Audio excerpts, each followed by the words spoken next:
의 과자가 무슨 과자일까? 넘을과? 야, 그럼 두자는? 머리? 그럼 머리를 넘어서는 거야? 이게 의미가 뭐냐? 이게 의미가 뭐야? 소수의 사람들이래. 소수의 사람들. 그럼 여기에서 소수의 사람들은 지금 머리에 들어가는 사람들인 거잖아. 그지?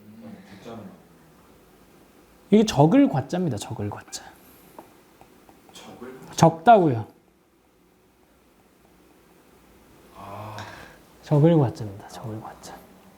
이게 언제 쓰이는 말이냐면 왕이 과인이 라고 자기를 낮출 때입니다.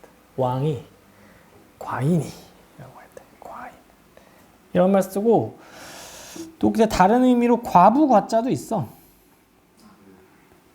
남편을 잃은 부인인 거지. 그래서 이 과부라는 말 할 때도 이 과자를 씁니다. 그리고는 이제 머리둘을 쓰겠죠.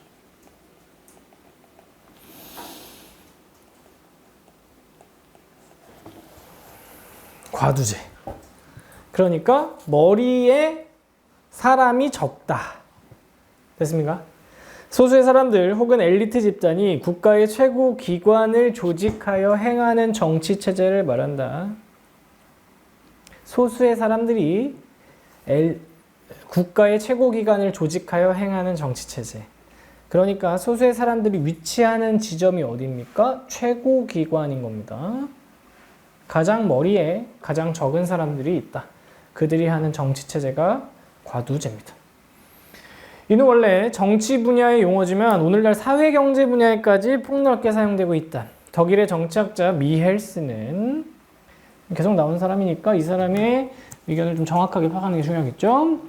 조직이나 집단의 규모가 커지면 소수에게 권력이 집중되는 과두제적 현상이 나타난다고 말합니다. 전제 조건이 뭐예요? 전제. 조직이나 집단의 규모가 커야 됩니다. 근데 단순히 큰 게 아니고 커지면입니다. 커지면. 이건 변화의 과정을 의미하는 겁니다. 작았던 조직이 커질 때인 겁니다. 됐어요? 변천하는 거라고, 변천. 조직의 규모가 커진다. 일반적으로 조직은 어떤 거창한 목표나 이념을 성취하기 위한 목적으로 만들어지지만 조직의 목적은 목표나 이념 성취. 이러한 목적을 달성하기 위한 과정에서 조직은 중앙 집권적이고 관료적 체제를 갖추게 된다. 자, 중앙 집권적이라는 말을 알 거고 관료적이라는 말은 뭘까요? 관료적. 업무 처리가 좀 굳어 있는 거. 인형이네. 관료제에서 이제 나와야겠죠, 얘는. 관료제.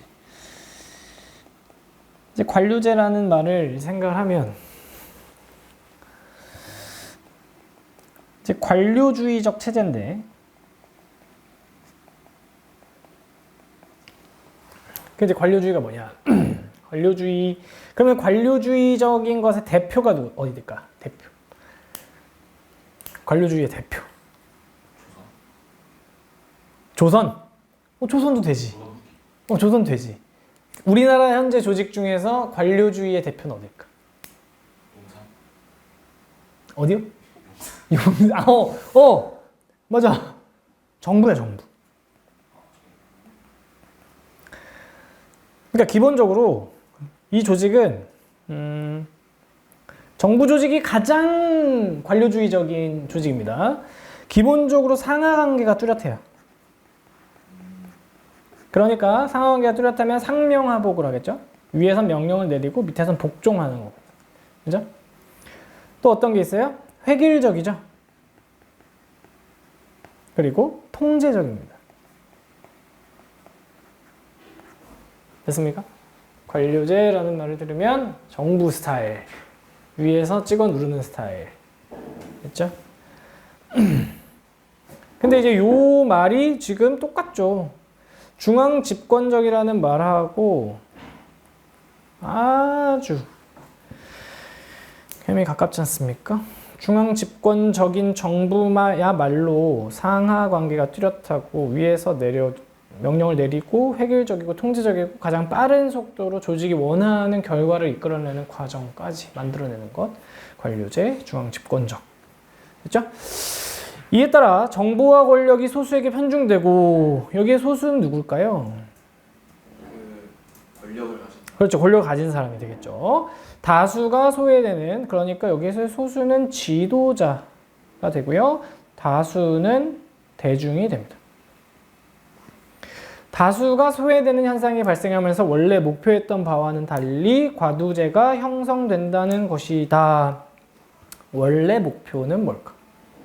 과두제를 없애려는 근데 아직 과두제를 없애련다는 얘기는 안 나와. 다수가 이제 평등한다. 자, 애초에 지금 이 이야기가 뭐야? 지금 조직에 대한 이야기를 하는 거야. 오케이? 그러니까 이 부분인 거죠. 조직은 어떤 거창한 목표나 이념을 성취하기 위한 목적으로 만들어진다. 됐어요? 처음엔 이렇게 하면 응. 한번 더 해보니까 그러니까 하다 보니 지금 이렇게 됐다는 거야. 애초에 조직의 목표는 과두제가 아니었던 거지.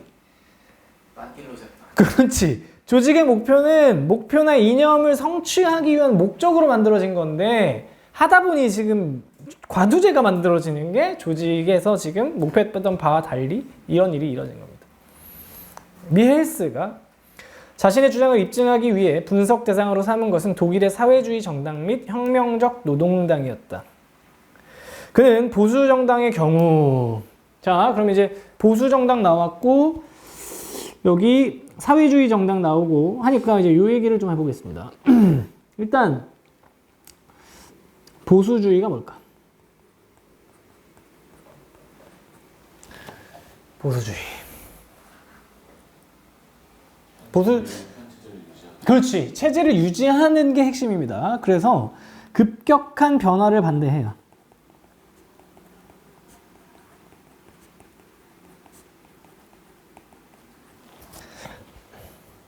그리고 전통을 옹호합니다. 현상을 유지시키기 원하죠.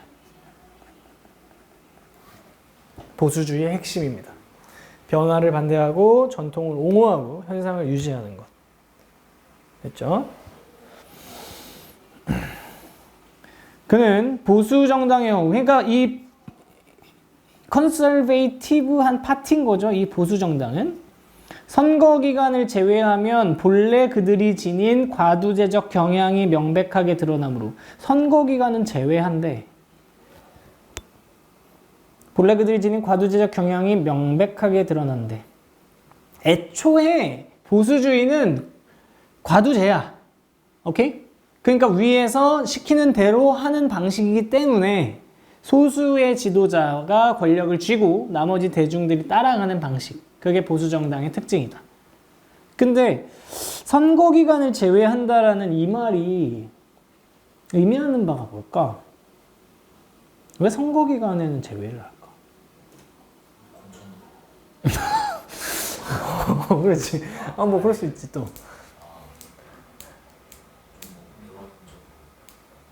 그러니까 선생님 생각은 이래. 선거 기간을 제외한다는 건 방금 자, 이 선거라는 거는 선거의 핵심이 뭐야? 민의를 반영하는 거잖아. 그죠? 선거라는 건 결국 대중들이 원하는 바로 대중들이 원하는 정당이 되게끔 그 모든 일련의 과정들을 진행해 나가는 거기 때문에 선거 기간만큼은 뭔가 뚝심 있거나 너무 독재 형태의 지도자는 그 시점에는 좀 적합하지 않다라는 의견인 것 같습니다. 선생님이 그냥 해석해 봤을 때는 그렇습니다. 여러분들이 좀 생각해보고 또 다른 의견이 있으면 이야기 한번 해보세요. 본래 그들이 지닌 과두제적 경향이 명백하게 드러나므로 사회주의 정당 및 혁명적 노동당, 자, 사회주의 정당 및 혁명적 노동당, 이게 지금 여기 기역에 해당하는 거죠. 요것의 과두제적 경향에 관한 분석이 중요하다고 보았다. 자, 그럼 이제 사회주의를 봐야겠죠. 사회주의.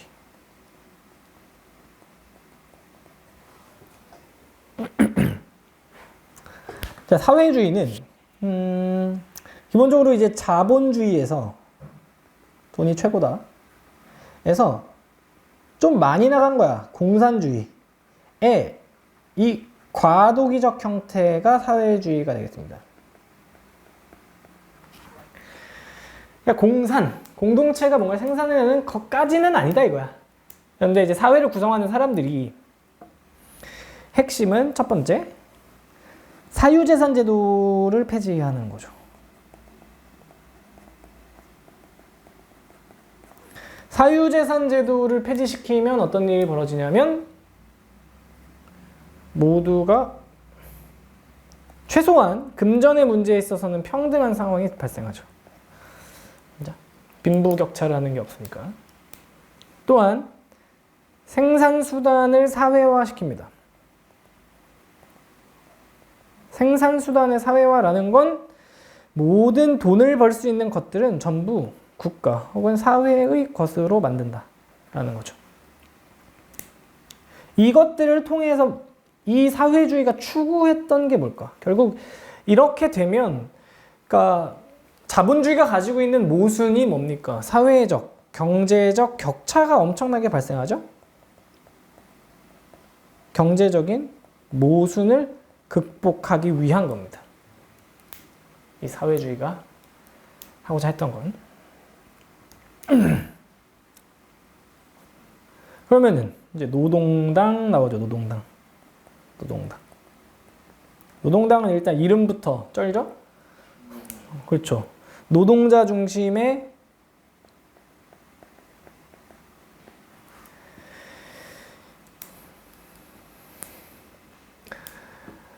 그러니까 사회주의와 혁명적 노동당이라는 이 두 가지는 기본적으로 대중이 베이스가 되는 겁니다. 대중이 베이스가 되는 겁니다. 그래서 이 두 가지 사회주의, 노동당은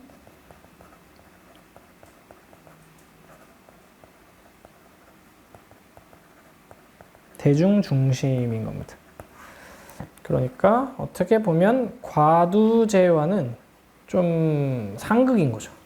과두제는 소수의 인원이 권력을 독점하는 거니까 대중이 중심이 되는 사회주의와 혁명적 노동당과는 좀 판이한 그림이 되는 겁니다. 가겠습니다. 그래서 자 어차피 보수 정당의 경우는 해당 사항이 없어요. 과두제이기 때문에.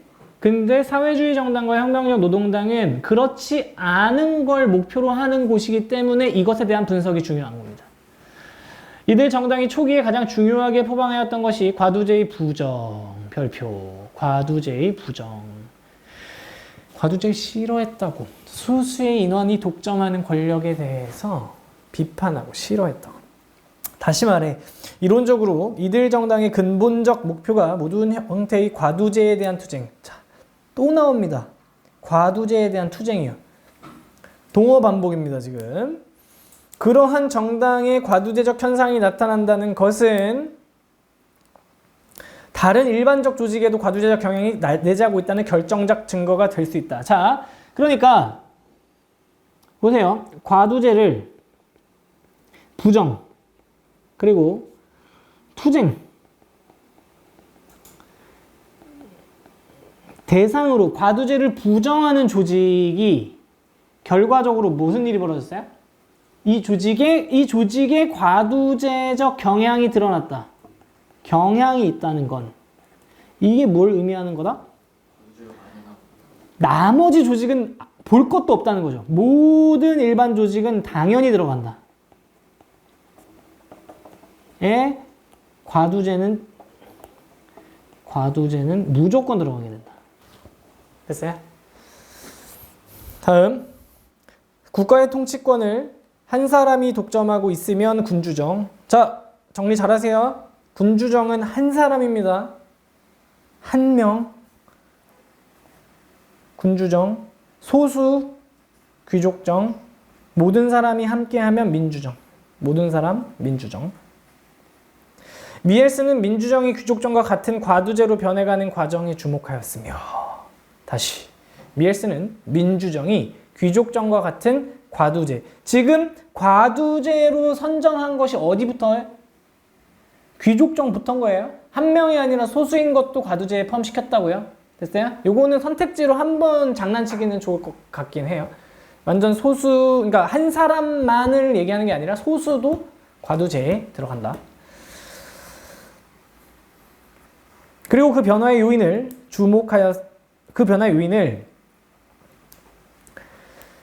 개인, 대중, 그리고 조직의 세 측면 살펴봤다. 자, 하이라이트. 개인, 대중, 조직이요. 여기서 개인이란 정당에서 지도자 집단에 속하는 사람. 자, 우리가 그냥 일반적으로 생각하는 개인들은 지도자든 아니든 개인이라고 생각할지 모르겠지만 이 글에서 지금 개념적으로 정의하고 있는 건 오로지 지도자에만 해당합니다. 됐죠? 지도자 집단에 속하는 개인의 자질과 내면적 욕구가 과두제로의 이행에 중요하게 작용한다. 뭐가? 1번 개인의 자질, 2번 내면적 욕구요. 개인의 자질이라고 하는 거는 이 사람이 그럴만한 지도자로서의 역량을 드러내는 부분이고, 내면적 욕구는 지도자로서의 어떤 성취, 성과에 대해서 스스로 얻어가고자, 그러니까 그런 걸 통해서 본인이 얻어내려는 어떤 결과물을 가지고 있는 사람이냐 아니냐가 내면적 욕구에 해당하겠죠. 대중은 지도자 집단에 속하지 않는 일반 당원들입니다. 다시 개인은 지도자에 속하는 사람, 대중은 일반 당원입니다. 대중은 일반 당원. 이들은 지도자에 비해 자신의 능력이 부족하다는 인식, 그리고 어떤 대상을 숭배하고자 하는 욕망. 첫 번째, 능력이 부족하다는 인식. 두 번째, 어떤 대상을 숭배하고자 하는 욕망. 됐어요? 아까 지도자 집단에 속하는 사람이 과두제 이행에 중요하게 작용했던 지점은 개인의 자질과 내면적 욕구였는데, 여기에 이 대중들은 자신의 능력이 부족하다는 인식과 어떤 대상을 숭배하고자 하는 욕망이 과두제로 이행하는 데 더 결정적인 영향을 준다는 겁니다. 됐어요?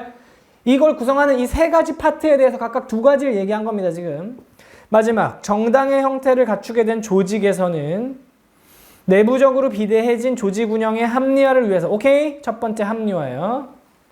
두 번째, 외부적으로 다른 정당과 경쟁하기 위해서. 이 문단 너무 좋은 것 같아요. 왜냐하면 딱 떨어져요. 선생님 입장에서는 좀 편할 것 같아요. 네. 약간 논쟁에 뭐 그것도 없고, 그래서 이 단락이 상당히 좋아 보입니다. 밀스는 이러한 세 가지 요인에 주목하여 과두제로의 이행 과정을 설명한다. 정당은 소수에 의해 운영되던 조직이나 집단과 달리 업무가 확대됨에 따라 그 구성원들이 지도부와 대중으로 분화된다. 자, 오케이. 자, 볼게요. 첫 번째. 자, 정당이 있어요. 정당이 커졌어요. 정당이 커지면서 무슨 일이 벌어지냐면 지도부와 대중으로 나눠진대요.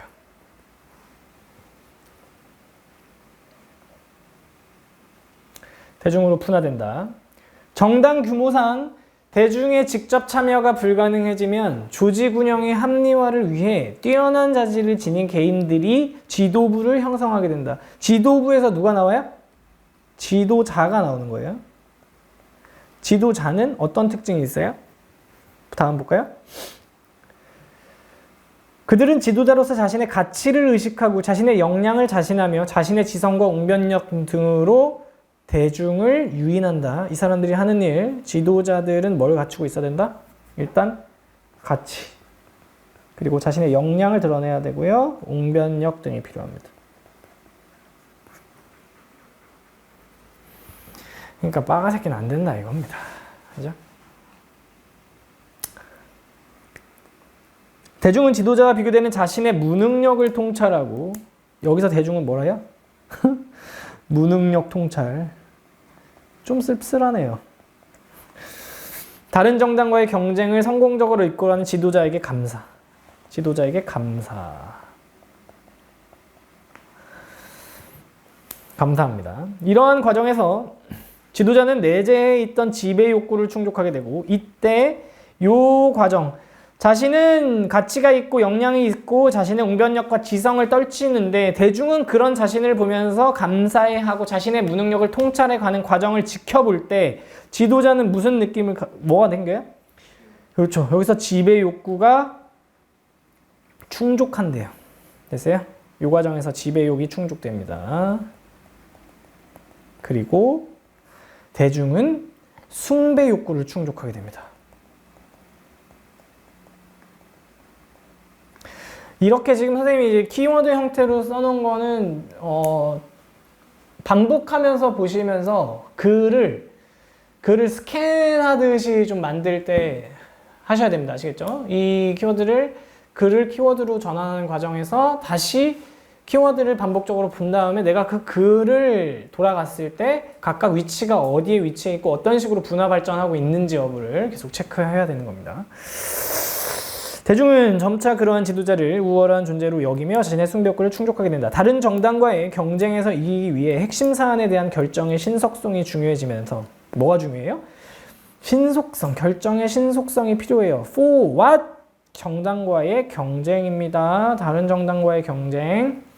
정당에서는 지도자를 중심으로 하는 중앙집권적 조직이 강화된다. 중앙집권적 조직 강화. 직업적 지도자는 관료화되고. 자, 이때 지배욕을, 여기서 지배욕을 충족한 사람이 지금 뭐가 되냐면 이 중앙집권이 강화돼요. 이 과정에서 벌어진 일이 뭐죠? 여기에서 벌어진 일이 1번 다른 정당과의 경쟁. 경쟁 때문에 신속성이 필요했고요. 두 번째는 이걸 통해서 벌어진 게 이제 중앙집권적 조직이 되는 거죠. 그래서 중앙집권이 강화가 되면 직업적 지도자는 관료화된대. 이렇게 되면 드디어 나오네요. 관료화. 근데 여기 보세요. 결국 중앙집권과 관료화는 이렇게 순차적으로 묶일 수밖에 없습니다. 대중과 지도자의 격차는 더 크게 벌어진다. 대중과 차별되는 지도자의 전문성이 절대화되면 이제는 절대화래요. 절대화라는 건 뭐예요? 건드릴 수 없는 성역 같은 거예요. 파면될 수 없는 종신 지도자가 등장하여 안정성을 추구하는 방향으로 나아간다. 됐습니까? 이 과정이요. 됐죠? 그리고 이것이 인간이 내재한 지배욕과 함께 작용함으로써 과두제를 부정하였던 정당에 필연코 과두제가 나타나게 되는 것이다. 오케이. 이 말이 결국 아까 얘기했던 이 독일의 사회주의 정당 및 혁명적 노동당이 과두제로서 변모하게 되는 결과인 거죠. 그 과정에 따른 결과 이것이 인간에 내재한 지배욕과 함께 작용함으로써 그걸 부정하였던 정당 사회주의 앤드 혁명적 노동당에 해당하죠.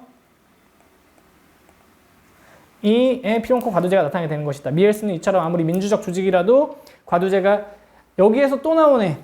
민주적 조직. 이게 누구야? 이게 또 이건 거죠. 그죠? 지금 요 단원에서는 요 지문에서는 요 내용이 꽤 많네요. 그러니까 밑줄 쳐놓고 그 보수주의 정당 혹은 사회주의 혁명적 노동당을 가리키는 것, 다른 거 가리키는 거 찾는 거 가능할 것 같아요. 이와 같은 미헬스의 주장은 순환론적 역사관을 전제하고 있다는 점에서 비판을 받는다. 뭐라고요? 비판을 받는다고요.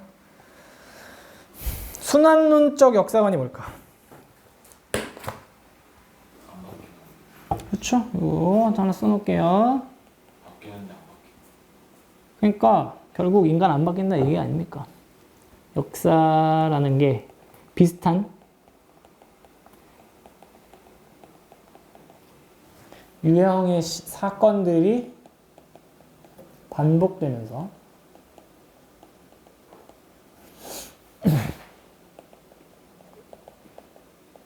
다시 출발점으로 회귀하는 거예요.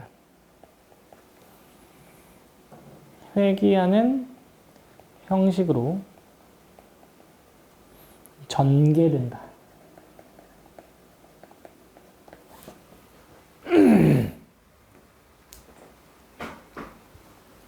그렇죠? 결국 어떠한 조직이든 과두제적인 형태로 조직이 구성될 수밖에 없다는 얘기를 하는 거니까 순환론적 역사관을 전제하고 있다는 점에서 비판을 받게 되겠죠. 다음, 과두제를 철칙으로 보는 한 민주화의 노력과 그에 따른 성과가 있다 하더라도 됐어요? 과두제를 철칙으로 본다면 민주화를 아무리 해도 다시 과두제가 오는 겁니다. 그죠? 그에 따른 성과가 있어서 모든 독재나 지배 형태가 다 붕괴된다고 해도 다시 과두제로 간다는 얘기입니다.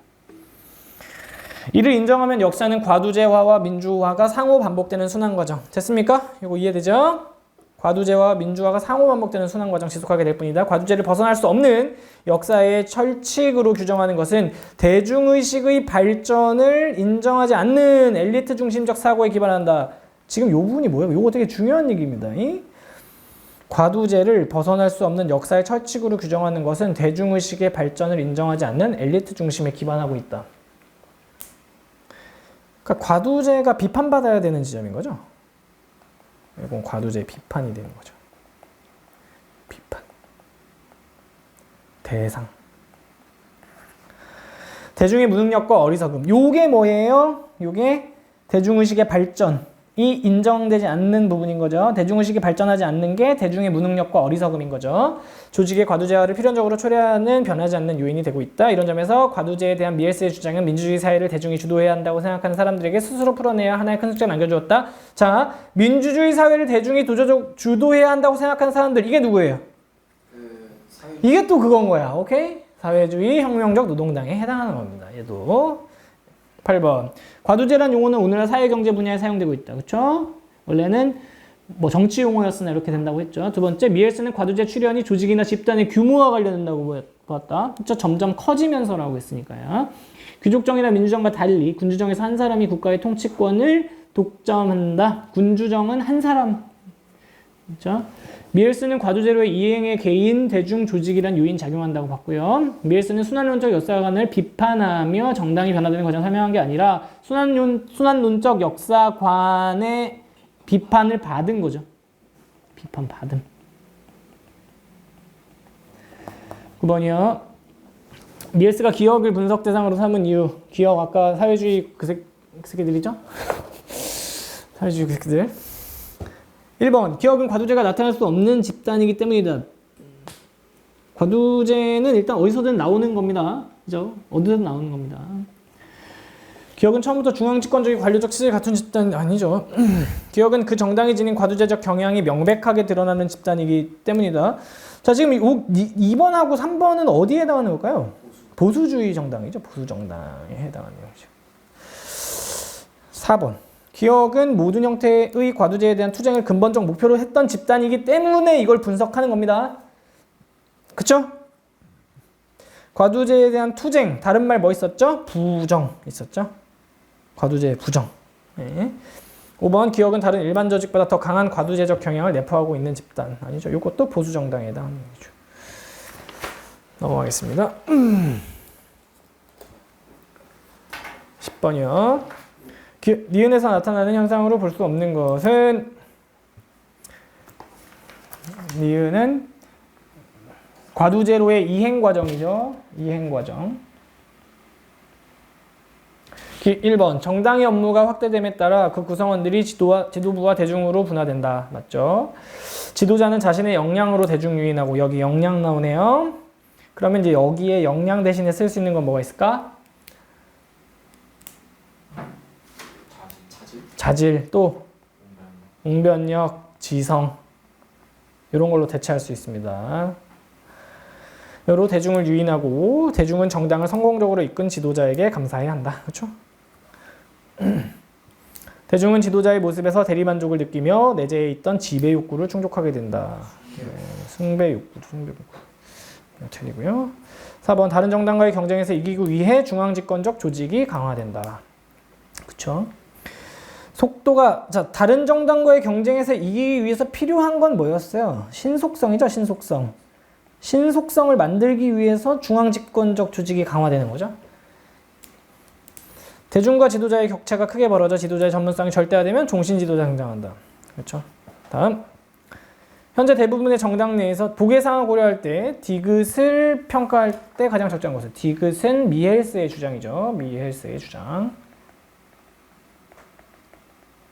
현재 대부분의 정당 내에서 권력은 소수의 지배 집단이 아닌 소수의 지배 집단. 이게 뭡니까?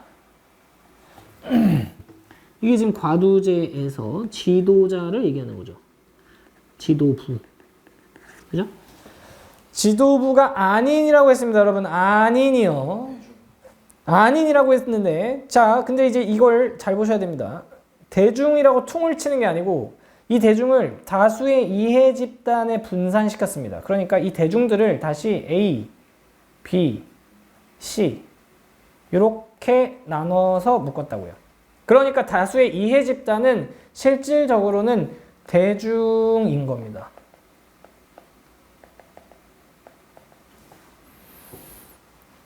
이해 집단의 영향력은 서로 견제하고 경쟁할 수 있을 정도로 균형을 유지하고 있다. 균형을. 또한 당원들의 요구를 수용하여 정당의 정책을 결정하거나 핵심 사안을 처리하는 과정에서 당원들이 민주적으로 참여할 수 있는 기회를 보장하고 있다. 뭐가요? 이해 집단이요. 그죠? 자, 그러면 이해 집단, 그러니까 대중이 정당 내에서 상당한 권력을 가지고 있음을 드러내는 거죠. 그죠? 지금 이 보기의 글은. 그러면 지금 디귿 미헬스의 주장과는 어때요? 상반되는 거죠. 그죠? 포인트는 이겁니다. 미헬스의 주장을 아주 상반되는 내용을 제기했다. 여기가 포인트다. 그러면 미헬스의 주장과 상반될 수 있으려면 어떤 포인트에서 미헬스의 주장과 달라지는지 여부가 중요하겠죠. 1번, 대중보다 지도자의 능력을 중시하여 대중의식의 발전 가능성을 간과하였다. 자, 기본적으로 미헬스의 주장에서의 대중은 어떤 존재였습니까? 매우 수동적이고 무능력하죠. 그죠? 그런데 여기에서의 대중이 뭐예요? 여기서의 대중은 상당히 그렇죠. 여기서의 대중은 상당히 능력이 있네요. 그죠? 여기서의 대중은 능력이 있어요. 대중의식의 발전 가능성을 간과했다. 이 지점이 가장 큰 차이가 되겠죠. 대중의식이 발전 가능성을 간과했기 때문에 계속 과두제가 유지된다고 지금 이야기를 하고 있는 거죠. 있습니다.